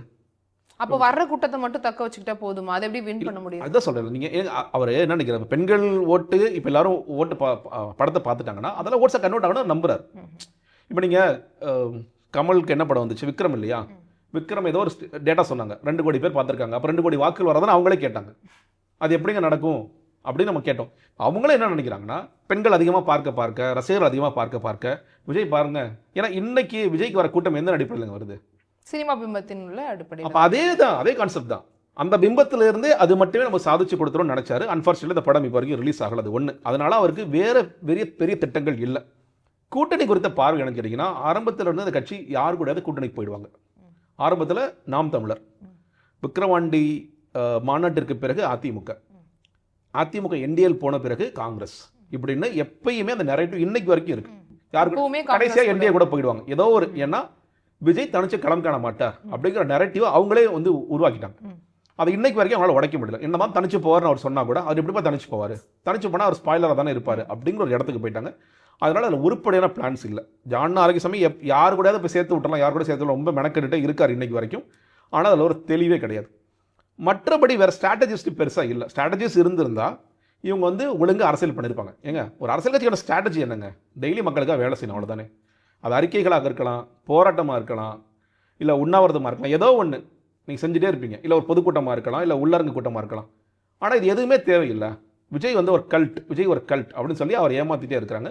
விஜய் எதுக்கு ஏமாந்துட்டே இருந்தார், இன்னைக்கு வரைக்கும் ஏமாந்துட்டு தான் இருக்கார். அவர் களத்துக்கே போகாட்டி கூட பரவாயில்ல, நம்ம ஜெயிச்சிருவோன்னு ஒரு நம்பிக்கை அவர்கிட்ட கொடுக்குறாங்க. அதை நம்புறாரு அவர். இப்போ பிரச்சாரம்லாம் அடுத்து களத்துக்கு வரணுங்கிற ஒரு பிளான் இருக்கும். ஒவ்வொரு நீங்க அவங்க என்ன சொல்லுவாங்க, சார் நீங்க வந்து நமக்கு விர்ச்சுவல் வாரியர்ஸ் இருக்காங்க சார், நீங்க வீடியோ போட்டாலே போதும் பல லட்சக்கணக்கான மக்கள் கூட போய் சேர்த்துருவோம்னு கதை சொல்லுவாங்க. தேர்தல் வரைக்குமே அந்த பண்ணுவாங்க சார். சர்க்கார் நீங்க அப்படிதான் சார் கடைசி நாள் தானே சார் பேசுறீங்கன்னு கூட இவங்க சொல்லுவாங்க. அந்த அளவுக்கு ஆச்சரியக்குறி கூட்டமும் அது இருக்கு. அதை நம்புறாரு அவர் வந்து இப்போ 32% ஜான் சொன்னா 32% நம்புறாரு சார். இன்னைக்கு 38 ஆயிடுச்சா, 38 ஆயிடுச்சுன்னு நம்புறாரு அவர். சார் நீங்க ஈரோடு கூட்டம் போயிட்டு வந்தீங்களா சார், 4% ஏறிச்சு, அப்படியா ஜான்? ஓகே. அன்ஃபார்ச்சுனேட்லி நம்புறாரு. அவருக்கு என்ன களம் தெரியல. நீ களத்துக்கு வந்து நீங்க பார்க்கணும், இல்லை அட்லீஸ்ட் உங்களை சுற்றி இருக்கிறவங்க சொல்றதை கேட்கணும். இப்போ ஃப்ரெண்ட்ஸு, அப்பா அம்மா இவங்களாம் என்ன கருத்து சொல்றாங்க. அவர் என்ன சொல்றாரு, ஜான் இல்லை உங்களை சுற்றி இருக்கிற ஆட்கள் சொல்ற எனக்கு பாசிட்டிவான விஷயங்கள் மட்டும் தான் நான் கேட்பேன், மற்ற யார் சொன்னால் காதை முடிக்கும்னு இருக்காரு அவர். அப்படி இருக்கும் பொழுது நீங்கள் எப்படி விமர்சன கருத்துக்களை எடுத்துக்காமல் நீங்கள் எப்படி வளர முடியும்? இப்போ எல்லாத்துக்கும் சேர்த்து என்னைக்கோ ஒரு நாள் மாநாட்டிலையோ இல்லை பிரச்சாரத்திலேயோ பதில் சொல்கிறேன்னு உட்காந்து ஒரு 15 நிமிஷம் இல்லை 20 நிமிஷம் பேசும்போது பதில் சொல்கிறாருல, அந்த தோரணை வந்து தொடர்ந்து விமர்சனமாகுது. எப்போவுமே அந்தந்த பிரச்சனைக்கு அப்பப்போ குரல் கொடுக்காம ஒரு மேடையில் எல்லாத்துக்கும் ஒரு, அதுவும் இப்போ இந்த மாதிரி நம்ம பேசுகிற மாதிரி விஷயங்களுக்கு கூட பதில் சொல்கிறாரு. 10 நிமிஷம் பேசுகிறேங்கிறது பதில் சொல்கிறார். அவர் மேலே வைக்கிற சின்ன சின்ன விமர்சனங்களுக்கும் அவர் மேடையில் போய் பதில் சொல்கிறார். மக்கள் பிரச்சனைகள் எடுத்து பேச மாட்டேங்கிறார். இதையே தொடர்ந்து பண்ணுவார். இப்போ இந்த 1 மந்த் ஆயிடுச்சு, கடைசியாக அவர் ஈரோட்டில் பார்த்து எப்போ வருவார்னு தெரியல. வந்தாலும் அவர் என்ன பேசுவார், அப்போ முன்னாடி எதிர்பார்த்து ஏமாந்த மக்கள் இப்போ எதிர்பார்ப்பாங்களான்னு தெரியல. இன்னும் அவருக்கான நெகட்டிவிட்டி அதிகமாகாதா இந்த மாதிரி? கண்டிப்பா ஆகுங்க. அதுவும் நீங்க நம்ம வந்து மக்கள் ஃபர்ஸ்ட் ஒரு வருஷம் என்ன சொல்றாங்க, கோட் வரட்டுங்க, அவர் சினிமா கமிட்மெண்ட்ல இருக்காரு, அப்புறம் ஜனநாயகன் வரட்டும், சினிமா கமிட்மெண்ட்ல இருக்காரு அப்படின்னு சொன்னாங்க. அவர் ஆனால் அவரோட யூஎஸ்பி என்ன சொன்னார், நான் கேரியரை விட்டுட்டு வரேன்னு சொல்றாரு. அது அந்த யூஎஸ்பி இருக்கு. ஆனா விட்டுட்டு வந்துட்டீங்க, சரி என்ன செஞ்சீங்கன்னு ஒரு கேள்வி இருக்குல்ல. நீங்க சொல்ற மாதிரி இதெல்லாம் அப்பப்போ நடக்கிற, இப்போ திருப்பரங்குன்ற பிரச்சனை நடந்துச்சு, உடனே பேசினேன். கவின் ஆணவ படுகொலை நடந்துச்சு, அப்பயே பேசினேன். அதுக்கப்புறம் போராட்டம் அறிவிச்சேன். அப்படியே நீங்க பண்ணீங்கன்னா தான் மக்கள் மத்தியில் போய் நீங்க நிற்க முடியும். இப்போ மதுரை மக்கள் யோசிப்பாங்கல்ல, நீங்க மதுரை மாநாடு என்ன சொல்றீங்க, மதுரை தெற்கு விஜய், மதுரை கிழக்கு விஜய், திருப்பரங்குன்ற விஜய், திருமலை விஜய் முழங்கிட்டு வரீங்க. திருப்பரங்குன்றத்தில் பிரச்சனை வந்தால் நான் வாய மூடிட்டு இருப்பேன்னு இருக்கீங்க. இது எந்த விதமான நிலைப்பாடு? அப்போ அது ஒரு இன்னொன்று நீங்கள் அந்த பதில் சொல்கிறாங்க இல்லையா, அவங்க இந்த டீம் என்ன பண்ணுறாங்கன்னா, நீங்கள் அரசியல் கட்சிகள் கூட விட்டுறாங்க. இந்த மாதிரி யூடியூப்ஸில் யார் என்ன பேசுனாங்க, இன்னைக்கு ஜெகதீஸ்வரன் பவித்ரா என்ன பேசுனாங்க, அதுக்கு என்ன பதில் சொல்லலாம், ஜான் உட்காந்து பதில் எழுதுறாரு. அதுக்கு அடுத்த மேடையில் பேசுறதுக்கு நான் என்ன சொல்கிறேன், உங்களோட எதிரி நாங்கள் இல்லை, உங்களை நாங்கள் விமர்சனம் பண்ணுறோம், பாசிட்டிவாக இருந்தால் பாசிட்டிவ்னு சொல்கிறோம், நெகட்டிவாக இருந்தால் நெகட்டிவ் சொல்லுவோம். எங்களுக்கு நீங்கள் பதில் சொல்லாதீங்க, மக்களுக்காக வேலை செய்ய தான் நம்ம சொல்கிறோம். அதான் அவங்க எடுத்துக்க ரெடியாகவே இல்லை. ஏன்னா அவங்கள்ட்ட ஒரு ஸ்ட்ரக்சரும் இல்லை, அவங்கள்ட்ட ஒரு பிளான்டு ஸ்ட்ராட்டஜிஸும் இல்லை. அதுதான் சிக்கல். நீங்கள் ஒரு ஸ்ட்ராட்டஜிஸ்ட்டை கூட்டிகிட்டு வரீங்க, அவரோட ட்ராக்கர் கடனை நீங்கள் பார்ப்பீங்களா, பார்க்க மாட்டீங்களா? நீங்கள் வந்து ஒரு 200 கோடி சம்பாதிக்கிற ஒரு நடிகர், என்னால் காசு செலவு பண்ண முடியும். அப்போ நீங்கள் போய் பிகே வேணும், இல்லை வேற ஒரு பெரிய ஸ்ட்ராட்டஜிஸ்ட் வேணும்னு நீங்கள் யோசிப்பீங்களா? இல்லை இது வரைக்கும் ரெக்கார்டு ரொம்ப மோசமாக வச்சுட்டு ஒருத்தர் கூட்டிகிட்டு வருவீங்களா? அந்த இடத்துல தோத்துறாங்கல்ல. புரியுது. நீங்கள் ரொம்ப சீப்பான ப்ராடக்டாக ஒருத்தர் வர, அதுக்காக சீப்பான ப்ராடக்ட் சீப்பான விஷயம் தான் செஞ்சுட்டு இருக்காங்க. வரும், அது எப்படி குவாலிட்டியாக வரும்? குவாலிட்டியாக வராது இல்லை. அந்த இடத்துல விஜய் தோத்துட்டார். நீ இன்னொன்று ஒரு நல்ல ஸ்ட்ராட்டஜிஸ்டாக இருந்தார்னா அவர் சொல்லியிருக்க வேண்டிய முதல் விஷயம் வந்து அவர் சொல்லியிருப்பாரு, புஷியானந்த் வச்சு கட்சி நடத்த முடியாதுங்க, நீங்கள் வெங்கட்ராமன் வச்சுட்டு பொருளாதார வச்சு கட்சி நடத்த முடியாது, இந்த 2 பேர் யார் 2 பேர் வெளியே போக சொல்லுங்கள், அந்த மேடையில் 5 பேர் உட்காந்துருப்பாங்களா, உங்களை தவிர யாருமே உட்காரக்க தகுதி இல்லை, எல்லாத்தையும் வெளியே போக சொல்லுங்கள், வேறு கட்சியில் இருந்து நல்ல ஆட்கள் வர ரெடியாக இருக்காங்க, அவங்களும் நான் உருவாக்குறேன், கவலைப்படாதையும் உங்களுக்கு விசுவாசமாக இருப்பாங்க. அதுதான் ஒரு ஸ்ட்ராட்டஜி சொல்லியிருப்பான். ஆனால் சார் நமக்கு கம்ஃபர்டபுளான யார் ஆட்கள் இருக்காங்களோ, இது என்ன அவங்க குடும்ப சொத்தா, அதை மட்டும் நம்ம பார்த்துக்கலாம் சார், அப்போ தான் சார் நம்ம கைக்குள்ளே கட்சி இருக்கும்னு நீங்கள் நினச்சிங்கன்னா பிரச்சனை உங்கள்கிட்ட இருக்குது. நீங்கள் ஒரு த்ரெட்டாக, ஏன்னா ஜானுக்கு அறிவில்லாத காரணத்தினால நம்மளை விட யார் வந்தாலும் அவங்க அறிவாளிகளாக விஜய்கிட்ட வெளிப்பட்டுருவாங்களோ ஒரு பயத்தால் யாரெல்லாம் இந்த கட்சியில் முட்டாள்களாக இருப்பாங்களோ முட்டா பேசலாம் எடுத்து உள்ளே போடு அப்படின்னு போடுறாங்க. அதனால செங்கோட்டையன் அவர்கள் பேசுறது கூட அங்க பேச முடியாது. நீங்க அவருக்கு அது ஒரு செங்கோட்டையன் எவ்வளவு பெரிய தலைவர்கள்லாம் இந்த வரக்கு ரெடியா இருந்தாங்க தெரியுமா? எல்லாத்துக்கும் டோர் க்ளோஸ். நான் டே 1ல சொல்றேன், பிப்ரவரி 2, 2024 விஜய் கட்சி ஆரம்பிக்கிறாருன்னா பிப்ரவரி 4ஆம் தேதி பெரிய பெரிய தலைவர் ரெடியா இருந்தாங்க. விஜய் என்ன, விஜய் யாருன்னு தெரியாம, அதாவது விஜயோட கொள்கை நிலைப்பாடு என்ன, விஜய் என்ன அரசியல் செய்ய போறாரு, பாஜக எதிர்க்கிறாரு, திமுக எதுவுமே தெரியாம வரக்கு ரெடியா இருந்தாங்க. 24ல நான் சொல்ல 24ல ஏன்ட்டு பேசுறவங்க இருக்காங்க, ஏன்ட்ட பேசி கட்சியில் சேரணும்னு சொல்லவங்க இருக்காங்க. எல்லாருக்கும் டோர் க்ளோஸ், எல்லாத்துக்கும் அதெல்லாம் முடியாது. ஏன் அப்புறம் தான் புரிஞ்சுக்கிட்டேன், ஓ சரி எனக்கு அவன் த்ரெட்டாக மாறிடுவான். சில பேர் சொன்னாங்க, போய் புஷியானந்துக்கிட்ட உங்களோட பொதுச்செயலாளர் பொறுப்புக்கு நான் ஆசைப்பட்டு வரல, நான் உண்மையில ஒரு நல்ல நோக்கத்தோடு வந்திருக்கேன், அவங்களுக்கும் டோர் க்ளோஸ். இதை விட ஒருத்தர் என்ன சொல்ல முடியும்? ஒரு பெரிய தலைவர் நான் சொல்கிறேன் வராரு, இதை விட என்ன சொல்லிட முடியும்? அப்படிப்பட்ட கட்சி. ஏன்னா என்னைக்குமே மக்களுக்காக நம்ம செய்கிறோங்கிறதுக்கான அந்த கட்சி ஆரம்பிக்கலை. நம்மளோட இருப்பை தக்க வச்சுக்கணும். அதுதான் இன்னைக்கு வரைக்கும் நடக்குது. இன்னைக்கு வந்து கொலையாடி சண்டை தான் நடந்துட்டு இருக்கு. அது கூட இனி இருக்காது, ஸ்பாயிலர் ஆயிட்டாங்கன்னா இந்த எலெக்ஷன் முடிஞ்ச டோட்டலா 26க்கு அப்புறம் அத சொல்லுங்க. இப்போ மெயின் ஸ்ட்ரீம் மீடியாலே சொல்ல நானே வெளிப்படையா கேட்பேன், எதுக்கு இவ்வளவு பில்டப் கொடுக்குறீங்க சார்? இந்த கதை எல்லாமே ஏப்ரல் 26 வரைக்கும், 26 மே மாசம் விஜய் தூக்கி எரிஞ்சிருவோம் நாங்கெல்லாம். அவங்களே ஓப்பனா சொல்றாங்க, எங்களுக்கு இன்னைக்கு ஒரு வியாபாரம், அவருக்கு ஒரு வியாபாரம், எங்களுக்கு ஒரு வியாபாரம், அவ்வளவுதான். விஜய் காணாம போயிடுவார், விஜய் களத்திலே இருக்க மாட்டார், அதுதான் நடக்கும். ஸோ அதே மாதிரி தான் இது இருக்கிற வரைக்கும் அவரை பயன்படுத்திக்கலாம் அப்படிங்கிற மட்டும். அவர் இப்போ ஒன்றும் இல்லை, இப்போ மாவட்ட செயலர்கள்லாம் பயங்கரம் சம்பாதிக்கிறாங்க. இதுதான் நமக்கான சீசன். கேண்டிடேட்ஸில் சில சம்பாரிச்சுக்கோங்க, பொறுப்பு போகிறேன்னு சொல்லி சம்பாதிக்க. எனக்கு தெரியும் எவ்வளோ மாவட்ட செயலர் நல்லா இருக்குமா இருக்காதாங்கிற ஒரு கேள்வி வந்துருமே. அதான் சொல்ல, விஜய் படத்துக்கு நடிக்க போயிடுவாருங்க, விஜய் படத்தை நடிக்க போயிடுவாரு. புஷி ஆனந்த் பாண்டிச்சேரி போய் ஜனநாயகன் இறுதி படம் 33 வருஷம் கெரியர் முடிஞ்சது. அன்னைக்கு அறிவிப்பு T70 அறிவிப்பு வரும்போது எனக்கு ஃபோன் பண்ணுங்க சார், நீங்க சொன்னது நடந்துச்சு அப்படின்னு சொல்லி நீங்க ஃபோன் பண்ணுங்க. அதான் ஒரு ஸ்ட்ராட்டஜி. அதாவதுங்க, ஏன் இந்த ஸ்ட்ராட்டஜி நீங்கள் நல்லா புரிஞ்சுக்கங்க. விஜயை வந்து ப்ரொஜெக்ட் பண்ணுறீங்க ஒரு சிஎம் கேண்டிடேட்டாக. ஒவ்வொரு கட்சிக்கும் ஒரு யூஎஸ்பி இருக்குது. ஓகே, திமுக மொழிப்போருக்காக போராடினாங்க, சமூக நீதி. அதிமுக எம்ஜிஆர் ஒரு பிம்பமாக இருந்தாலும் நிறைய மக்களுக்காக வேலை செஞ்சார், ஏழை ரட்சகர், இந்த மாதிரிலாம் நிறைய இருக்குது. பாமக சமூக நீதி கட்சி, விசிக தலித்துகளுக்கான கட்சி. ஏதோ ஒரு அடையாளத்தோட இவங்கெல்லாம் வர்றாங்க, உருவாகுறாங்க, சஸ்டெயின் பண்றாங்க, ஏதோ ஒரு ஸ்டாண்ட்ல இருக்காங்க. விஜய்க்கு என்ன அடையாளம் இருக்கு? நடிகருங்கிற அடையாளம் இருக்கு. அதை தாண்டி அரசியல் தலைவர்னு ஒரு அடையாளம் வரணும்னா உங்களுக்கு ஒரு யூஎஸ்பி வேணும். அந்த யூஎஸ்பி தான் வந்து நான் கேரியரின் உச்சத்தை விட்டுட்டு வர்றேன் அப்படிங்கிறது. ஸோ இது ஒரு ஸ்ட்ராட்டஜி. ஒருவேளை ஒரு திரும்ப சினிமாக்கு போனாருனாலும் ஏற்றுப்பாங்களா மக்கள்? கண்டிப்பாக ஏற்றுப்பாங்க. அவங்களுக்கு என்ன, நான் இந்த பசங்க என்ன சொல்லுவாங்க, நான் வேணும் தான் தோக்கடிச்சேங்க தலைவனை, அப்போ தான் சினிமாவில் பார்க்க முடியும்னு கூட சொல்லுவானுங்க. ஏங்க எல்லாமே ஒரு அறிக்கை. எங்க ரஜினி என்ன சொன்னார்? டிசம்பர் 3ஆம் தேதிக்கும் டிசம்பர் 29 எனக்கு தேதி முதல் கூட ஞாபகம் தான் சொல்கிறேன் பாருங்க. 29க்கு என்ன பெரிய வித்தியாசம் வந்துச்சு? டிசம்பர் 3ஆம் தேதி மாற்றுவோம், எல்லாத்தையும் மாற்றுவோம். இப்போ இல்லைன்னா எப்போ? டிசம்பர் 29 மன்னித்து விடுங்கள், நான் மருத்துவமனையில் அனுமதிக்கப்பட்டுள்ளேன். முடிஞ்சு போச்சா இல்லையா? இதே மாதிரி ஒரு ஸ்கிரிப்ட் நான் மக்களுக்காக என் கரையின் உச்சத்தை விட்டு விட்டு வரலாம் என்று நினைத்திருந்தேன். ஆனால் உங்களால் என்னை ஆதரிக்க முடியாத காரணத்தினால் நான் மறுபடியும் உங்களை மகிழ்விப்பதற்காக நான் மறுபடியும் திரைத்துறை நோக்கி செல்கின்றேன். மறுபடியும் நான் அரசியல் களத்திற்கு வருவேன். அது மட்டும் இல்லாமல் நான் நினைத்தபடி ஜனநாயகனை சரியான நேரத்தில் ரிலீஸ் பண்ண முடியாத காரணத்தினாலையும் நம்மளுக்கு ப்ராப்பரான ஒரு ஃபேர்வெல் படமாக ஒன்று செய்யணுங்கிறதுக்காகவும் நான் இந்த படத்தை நடிக்கிறேன். அது கூட சொல்லலாம். இந்த அறிக்கை வருமா இல்லையா? நீங்கள் நான் எப்படி சார் நினைக்க சொன்னீங்க, நீங்கள் கேட்பீங்க. இது வருதா இல்லையான்னு பாருங்க. நீங்கள் நிச்சயமா அதை பிரபகண்டா பண்ணி தான் முக்கியமான ஒரு இதில் பாதிக்கப்பட போகிறது யாருன்னு கேட்டிங்கன்னா, உண்மையிலேயே விஜய் ஒரு பெரிய ஆதர்சன தலைவர், விஜய் ஒரு மாற்றம்னு நினச்சிட்டு கையில் காசு கூட இல்லாமல் கஷ்டப்பட்டு உழைக்கிறான் இல்லையா, அவன் தான். ஏன்னா இந்த மாவட்ட செயலர் எல்லாரும் செட்டில் ஆகிட்டாங்க. மாவட்ட செயலர்லாம் ரொம்ப தெளிவு. மாவட்ட செயலர் எவ்வளோ திருடிட்டு இருக்காங்க. நான் எல்லாத்தையும் பொதுவாக சொல்லலை, மேக்ஸிமமாக இருக்கிற மாவட்ட செயலர்கள் திருடி சாப்பிட்டுட்டு இருக்காங்க. அடுத்தடுத்த நிலையில் இருக்கிறவங்களும் எவ்வளோ பேர் சாப்பிட முடியுமோ சாப்பிட்றாங்க. இந்த ஒன்றியத்தில் இருக்கிறவங்க, நகரத்தில் இருக்கிற, வட்டத்தில் இருக்கிற பாவனும் இவெல்லாம் காசு கொடுத்துட்டு நடுவதில் நிற்கிறான். இவனுக்கு இவனுக்கு என்ன தெரியுமா ஒரு ஆசை? இவன் என்ன நினைக்கிறான்னா, விஜய் 2024 ஜெயிச்சிருவாரு. அடுத்து நடக்க போகின்ற நகர்ப்புற உள்ளாட்சி தேர்தலையும் கிராமப்புற உள்ளாட்சி தேர்தலையும் நம்மளாம் கவுன்சிலர் ஒரு கனவுல இருக்கான் அவன். அவனுக்கு அரசியல் தெரியாது பாவம். நான் நிறைய பேர் பார்த்து பேசிக்கிறேன். நான் சில பேர் நான் 2027 நிற்க போகிறேன்னு சென்ற சொல்லி பேசியிருக்கேன். நான் சொன்னேன், தம்பி 2024 ஜெயிச்சாதான் 2027 நிற்க முடியும்.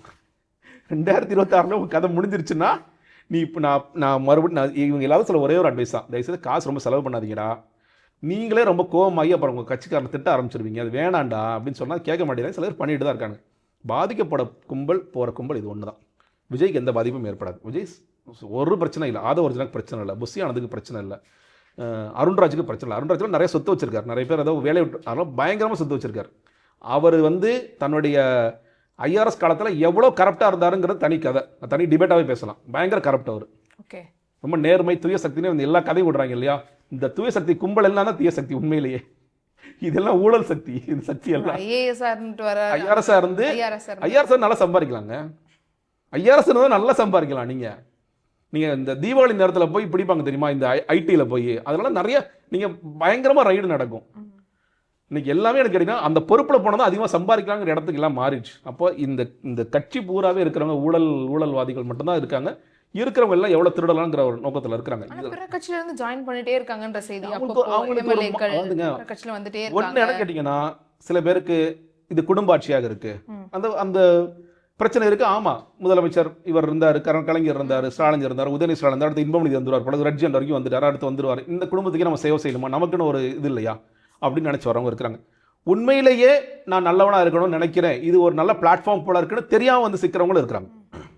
சில பேர் எனக்கு வேற போக்கிடம் இல்லை, கடைசியாக நான் இங்கே வந்து உட்காந்துக்கிறேன். இப்போ நாஞ்சில் சம்பத் இருக்காரு, எல்லா கட்சியும் போயிட்டு வந்துட்டாரு. அவரோட ஆசை என்ன, நான் கடைசி வரைக்கும் பேசிட்டு இருக்கணும், எனக்கு பேசுறதுக்கு ஒரு பிளாட்ஃபார்ம். அதை கூட திமுக பேச விடல. அதான் சொல்றேன் இல்லையா, செங்கோட்டை படம் நீங்கள் நாஞ்சில் சம்பத் செங்கோட்டை லிஸ்ட் போட்டு நீங்கள் 2026 தேர்தல் ரிசல்ட் வந்த பிறகு நீங்கள் பேட்டி எடுக்கலாம். நிறைய பேசுவாங்க அவங்கெல்லாம். நான் எப்படி அவமானப்படுத்தப்பட்டேன்னு தெரியுமா, இவனெல்லாம் ஒரு கட்சியா அப்படின்னு பேசுறாரு இல்லையான்னு பாருங்க. இவனை போய் ஒரு தலைவன் என்று நான் போய் சேர்ந்தேன்னு சொல்றாரா இல்லையான்னு போய் பாருங்க. நான் அவன்கிட்ட சொன்னேன், அண்ணே நீங்க ஏன் இது, அவர் நிறைய பேச்சாளர்களை உருவாக்க போறாரு தாவேக்காக அப்படின்னா தாவேக்கோட கூட்டத்தை நீங்க புரிஞ்சுக்கணும். தாவேக்கா கூட்டத்திற்கு தேவை ஜனநாயகன் எப்போ ரிலீஸ் ஆகும்னு நீங்க சீரியஸா பேசணும். அவன்கிட்ட போய் பாஜகவால் ஜனநாயகம் வீழ்த்தப்படுகிறது இல்லையா நீங்க பேசக்கூடாது. அது அவனுக்கு புரியவே புரியாது. நீங்கள் ஜனநாயகன் எப்போ ரிலீஸ் ஆகும், அதில் எத்தனை பாட்டு இருக்குது, தலைவர் எப்படி டான்ஸ் ஆடி இருக்காரு, இப்படி தான் நீங்கள் பேசணும். நான் அவங்கள இதை நக்கல்லாம் பண்ணல, உண்மையிலே அவங்க அப்படி தான் எதிர்பார்க்குறாங்க. விஜயோடைய சினிமா டயலாக், விஜய் பஞ்சு, விஜயோட பாட்டு, இதுக்கு தான் அவங்க ரசிகர்களாக இருக்காங்களே தவிர நீங்கள் உண்மையிலே இப்போ ஒன்றும் இல்லை. நீங்கள் அது உண்மையாக இருந்திருந்தா நீங்கள் இந்த கொள்கை தலைவர்கள் குறித்து அவன் பேசியிருப்பானா இல்லையா? பெரியார் பிடிச்சிட்டார், அம்பேத்கர் வச்சிருக்காரு, வீரமங்கை வேலுநாச்சியார் அம்மா, அஞ்சலி அம்மா, இப்படி தானே பேசியிருக்கான். அவன் அதான் பேசுகிறான்.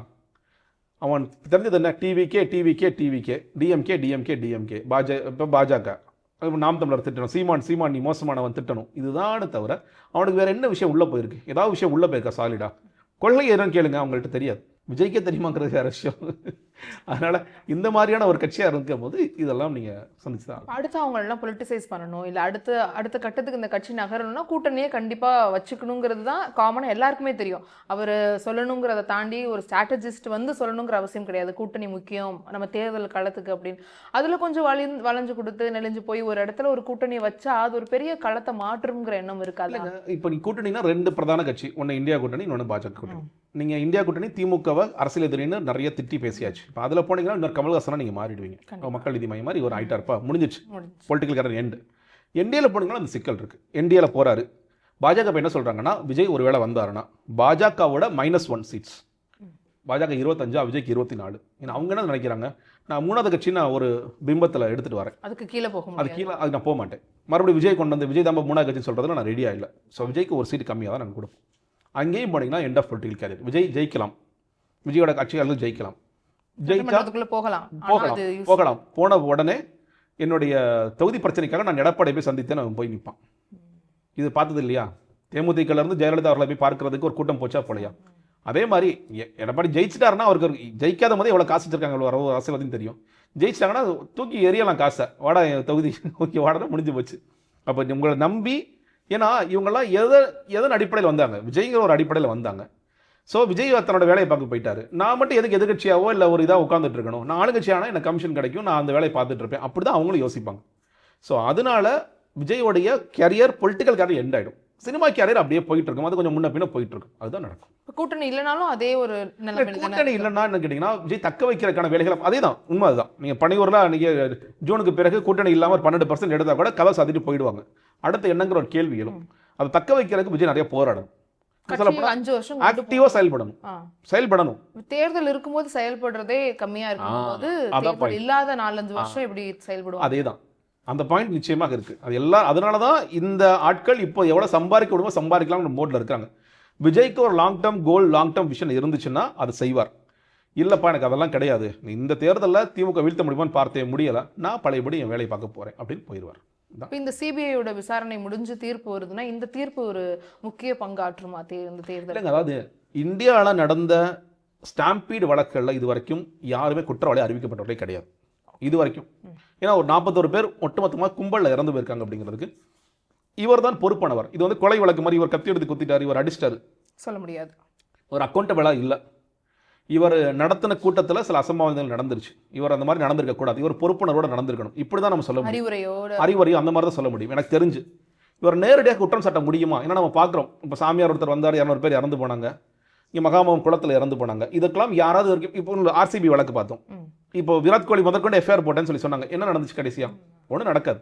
இந்தியா முழுக்கவே அப்படி தான். ஸ்டாட்டிஸ்டிக்கலி இந்தியாவில் ஸ்டாம்பீட் வழக்கில் இது வரைக்கும் யாருமே குற்றவாளிகள் அறிவிக்கப்படவில்லை. அதனால பெரிய அளவில் ஒரு இப்போ சில பேர் இன்னைக்கே திகார் போயிடுவார், எனக்கு அதெல்லாம் தோணலை, அதெல்லாம் நடக்காது.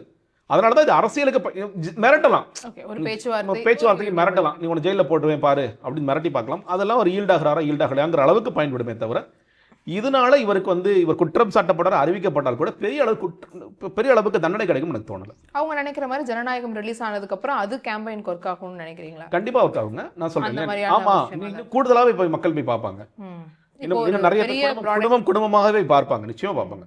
தள்ளி போனது இன்னும் பலம் தான், அது போய் பார்ப்பாங்க. பார்க்கும் பொழுது அவங்க ஒரு வேளை கண்ணீர் வடிச்சிட்டு ஒரு பெண்கள் வராங்கன்னு வச்சுக்கோங்களேன், நீங்க வாசலே நீ பேட்டி எடுக்கலாம். ஆமா, எங்க அண்ணனுக்காக தான் ஓட்டு, எங்க அண்ணன் பாருங்க எப்படி பெண்களுக்கு கஷ்டப்படுறாரு, அதான் சொல்ல திரையில கஷ்டப்படுறதா அவங்க உண்மையில ரியல் லைஃப்ல கஷ்டப்பட்ட மாதிரியான ஒரு பிம்பத்துக்கு போவாங்க.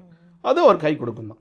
பட் ஆனால் எகைன் அது வந்து ஆட்சி கட்டலாம் உட்கார வைக்காது, பர்சன்டேஜ் இன்க்ரீஸ் பண்ணும், அவ்வளோதான். ஓகே சார், உங்களுடைய நேரத்துக்காகவும் நீங்கள் பகிர்ந்து கொண்ட கருத்துக்களுக்காகவும் ரொம்ப நன்றி. இன்னும் களம் வரப்போது, தொடர்ந்து நிறைய விஷயங்கள் வரும், தொகுதி பங்கீடுகள், வேட்பாளர்கள் அறிவிப்பு, தொடர்ந்து பேசலாம். நன்றி சார்.